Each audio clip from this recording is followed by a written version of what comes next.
Iyi yo ni nziza pe, niyo etaje ushobora gusanga ifite ibyumba byiza kandi binini. Wakibaza ngo ibyo byumba ni bingahe? Ino etaje ifite ibyumba 5, ikagira igikoni cy'umwihariko ko ni igikoni cyiza kandi kinini, ikagira salon à manger byiza binini. Nkuko nakomeje kuvuga ati binini, ino nzu ni nini pe, ifite umwanya munini wo kwisanzuramo, salon yisanzuye, ibyumba byisanzuye, parking inini ishobora kujyamo imodoka byibura 5. Muze tubereke rero ibyo nababwiraga ko ari byo. Kuba nababwiye ko ino nzu ari nziza ntabwo nabeshye pe, ngira ngo namwe muri kubyibonera. Ni inzu nziza cyane, wabasha kubyibonera. Ni inzu ifite design nziza cyane, yubakanye ubwenge bwinshi, ifite ibikoresho byiza. Murabona namwe ibirahure ni byiza, amarangi ni meza. Ahangaha mpagazeho si ukwirirwa mbivugaho, ni ahantu heza, ni amapave agaragara neza. Ino nzu ifite ubwiza ahantu hose, uretse mo imbere no hanze ni heza cyane cyane. Ahangaha ndi ni imbere ya nzu nababwiraga. Murabibona rwose imbere yaho ni ahantu haryoshye hagaragara neza cyane. Irebere namwe zino design, ni design nziza cyane. Urebe ano mabuye, urebe ino mitako igiye itatse. Kino gipangu gifite imiryango myiza, gifite amatara meza, kandi mbibutsa ko ino nzu yacu iri kuri kaburimbo muri quartier nziza cyane. Murabibona rwose ni ahantu heza cyane, ni ahantu hagaragara neza, hafite amarangi meza, haduhereza ikaze muri ya nzu. Ahangaha ngeze rero ni muri parking ya ya nzu. Ni parking nziza ifite umwanya munini, ifite amapave meza. Wakibaza se ino parking yacu yajyamo imodoka zingahe? Ino parking rero ushobora kujyamo imodoka 4 kandi ziparkinze neza. Ni parking ikikijwe n'utubuye twiza cyane, imitako myiza cyane, ibikuta bisize amarangi meza, ndetse bifite n'amatara meza kandi agezweho. Tukiva muri parking tubona terase ya nzu yacu cyangwa balcon ya nzu yacu. Ako mbere ko twinjira muri balcon, irebe nawe ino mitako iri imbere ya balcon. Ni imitako myiza cyane, amabuye meza cyane. Balcon yacu ngira ngo muri kwibona ni balcon nini cyane igaragara neza. Imiryango yose nayivuga ko rwose ni design nziza, ifite amarangi meza, hagaragara neza, hakoze neza cyane. Tukiva ahangaha kuri ino balcon rero murabibona rwose iduhereza ikaze muri salon yacu. Ni salon nziza cyane. Mbere yo kwinjira muri ino salon namwe murebe runo rugi, muri amarangi ari hano, ni ahantu hagaragara neza cyane, ari inzugi, ari amarangi, ni ibintu ubona rwose bifite perfect match, bituma inzu yacu igaragara neza. Karibu rero muri ya salon. Ni salon nziza cyane igaragara neza. Murabibona rwose ifite amakaro meza cyane, haragaragara neza, hafite plafond nziza, amatara agaragara neza kandi agezweho.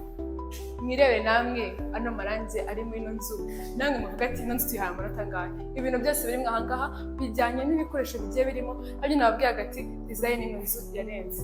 Tukiva muri ino salon rero tujya muri salle à manger. Ako mbere ko njya muri salle à manger, murebe namwe hano hantu haragaragara neza cyane. Ni ahantu heza.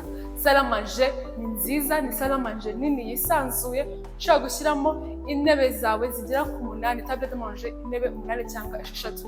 Warangiza ugashyiraho n'indi mitako igiye itandukanye. Ngira ngo muri kwibona ni ahantu hanini, hafite amakaro meza, hagaragara neza, hafite plafond nziza, amatara meza. Muri ino salle à manger rero turahasanga umwanya w'urukarabiro, aho umuntu ashobora kuba agiye kurya ashobora gukarabira. Ni ahantu heza cyane, hagaragara neza, naho gushyira isabune haragenewe. Ino salon yubakanye ubwenge bwinshi cyane. Irebeye namwe ino mitako dusanga no kuri salle à manger, harimo amabuye meza cyane, harimo udutara twiza kandi bigaragara neza cyane. Ngira ngo muri kwibona rwose ni ahantu heza. Umuntu rero uri muri salon cyangwa muri salle à manger ashobora gukoresha ino douche na toilette yabugenewe kugira ngo muratirirwe ajya mu cyumba byacu, cyane cyane nk'abashyitsi. Ngira ngo muri kwibona ni ahantu heza, ni toilette nziza ifitemo ibikoresho byiza kandi igaragara neza. Mu nzu zose ushobora kubona nayiruta iyi ngiyi igikoni cyiza. Irebeye nawe ano matara aduhereza ikaze muri cya gikoni. Ni igikoni cyiza cyane. Baba mu bakunda ibikoni byiza kandi binini ntabwo twabibagiye.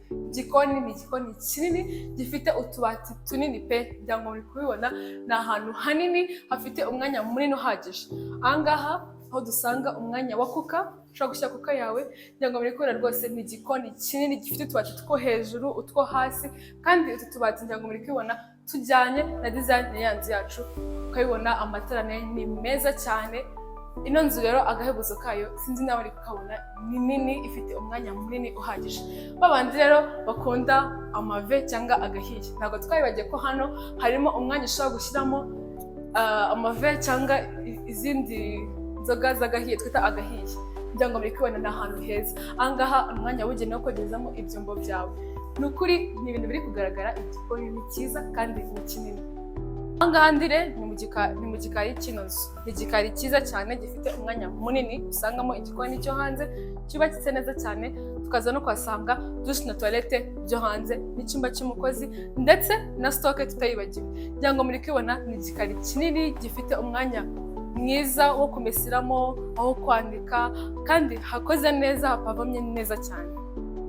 Murabyibuka ko nababwiye ko ino nzu ifite ibyumba binini kandi ino nzu akaba ari etage. Hasi rero turahasanga ibyumba bibiri kandi akarusho k'ino nzu buri cyumba gifite dushe na toilette yacyo. Muze rero mbereke icyumba cya mbere. Bakomeje muri cya cyumba cya mbere. Ni icyumba kinini gifite umwanya munini cyane cyisanzuye. Abantu benshi bakunda ibyumba bifite imyanya minini, ntabwo twayibagiye ko ino nzu ifite ibyumba binini kandi umwanya rwose ni munini cyane. Kugira ngo mubibona amarangi meza cyane, amatara meza, parafo nziza, ni umwanya munini pe, kugira ngo muri kubasha kubibona. Icyumba gifite dushe na toilette yabyo, aribyo by'ibi ngibi. Ni dushe nziza igaragara neza, ifite ibikoresho byiza kandi bigezweho, tutibagiye ko ari dushe nini cyane.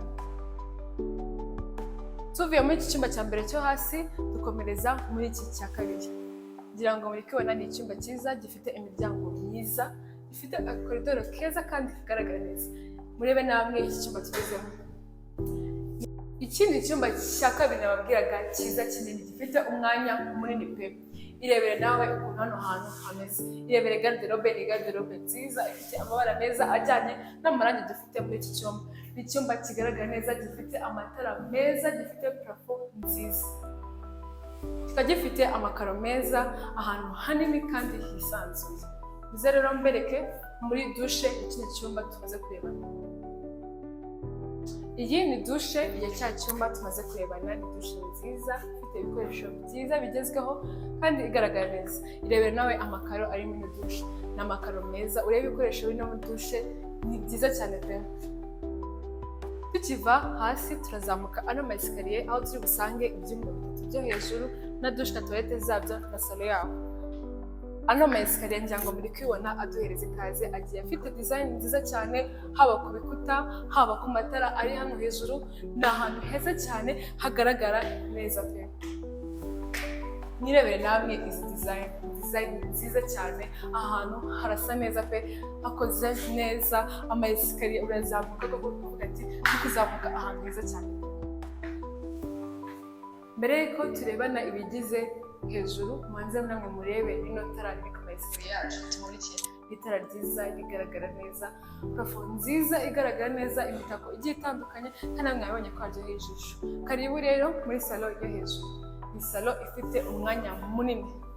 Ino nzu yacu ahantu hose turi kugenda tunyura muraza kubona ko rwose umwihariko wayo ahantu hose turi ni hanini. Ni salo ifite amakaro meza cyane, ifite amarangi meza, ifite parafo nziza, amatara meza cyane. Muze rero dukomezanye mu bindi byumba bisigaye byo hejuru. Dukomeze rero mbereke ibyumba byo hejuru. Turahera ku iki cyumba. Ni icyumba cyiza, mbibutsa ko buri cyumba gifite dushe na toilette. Ni icyumba gifite umwanya munini pe. Ni umwanya munini kandi mwiza, kugira ngo duhereye nk'ahangaha muri kwibona aho mpagaze ahangaha. Ahangaha ni umwanya munini ufite amakaro meza, ufite amarangi meza. Hejuru parafo nziza, amatara ni meza, ufite umwanya wa garderobe munini. Sinzi na muri kubyibonera, ufite garderobe nini pe. Iki cyumba cyacu rero kikaba gifite na balcon, ushobora kuza ukareba neighborhood yawe. Neighborhood nziza kandi igaragara neza cyane. Tuvuye kuri balcon dukomeze muri dushe na toilette bya kino cyumba. Ni dushe na toilette nziza ifite ibikoresho byiza bigaragara neza. Rebere nawe ino shower, ni shower nziza kandi igezweho. Urebe amakaro ari muri ino dushe yacu, ni meza cyane. Urebe parafo, urebe amatara, amamiriware, toilette. Ni ahantu heza kandi hagaragara neza cyane.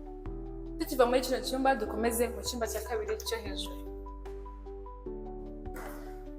Ngira ngo mukomeje kwibona ibi byumba ni binini bifite umwanya wisanzuye. Ahangaha iki ni icyumba cya kabiri turimo.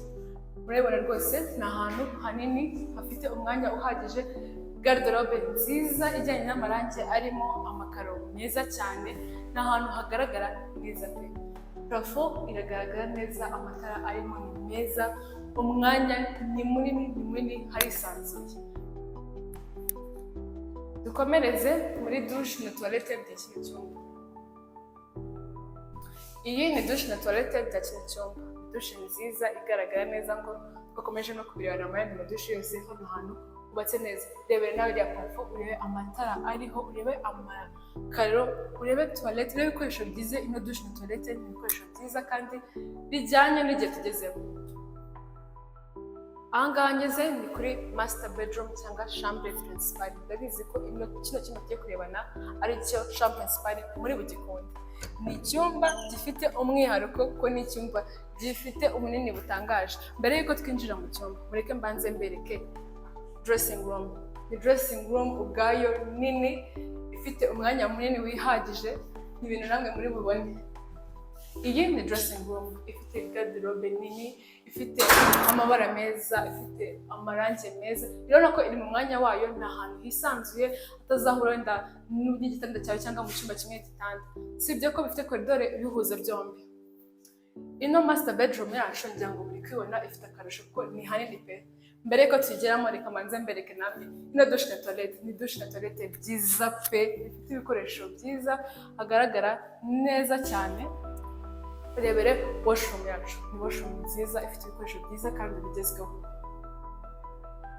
Murabibona ni ahantu hagaragara neza, hakoze neza cyane, afitemo amakaro meza, afitemo amatara meza, afitemo ibikoresho bigezweho kandi bisiritse. Nk'uko mumaze kubyibonera, douche, dressing room ni ahantu heza kandi hagaragara neza. Wakibaza umwanya twabonye muri iriya dressing room, ubaze ati se ino chambre principale yo imeze gute, irangana gute? Ni chambre principale ifite umwanya munini, hisanzuye kandi hagaragara neza. Ni chambre principale ifitemo amarangi meza, ifitemo amakaro meza. Tugeze ku matara ho cyangwa parafo, ni ahantu heza cyane haryoheye ijisho. Nawe irebere iriya design iri kuri iriya tara, design nziza cyane y'akataraboneka. Iki cyumba cyacu rero uretse ubunini gusa gifite na terase nziza ifite umwanya munini. Ushobora kuza ukavuga ati ino terase ni nziza, ifite design nziza, ifite view ya quartier yawe, ubureba neighborhood nziza, amazu meza, ushobora no gufatira akayaga. Ino terase rero ifite design nk'uko nabibabwiye nziza kandi iryoheye ijisho. Rebere nawe ano matara akikije ino terase, n'amatara meza kandi haragaragara neza.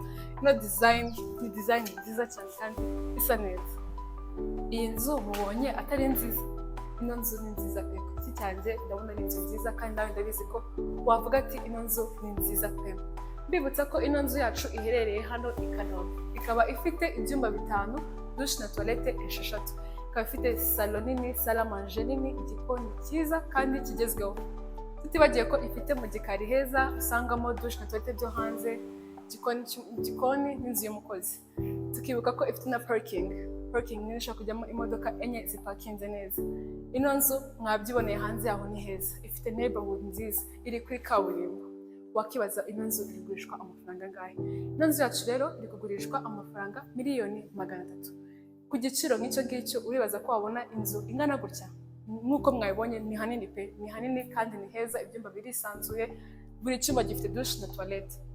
Mbibutsa ko kugira ngo ubone ino nzu maze kubona nimero ziri kuri YouTube channel yacu, muduhamagare tuyibagezeho kandi mukomeze mudukurikirane.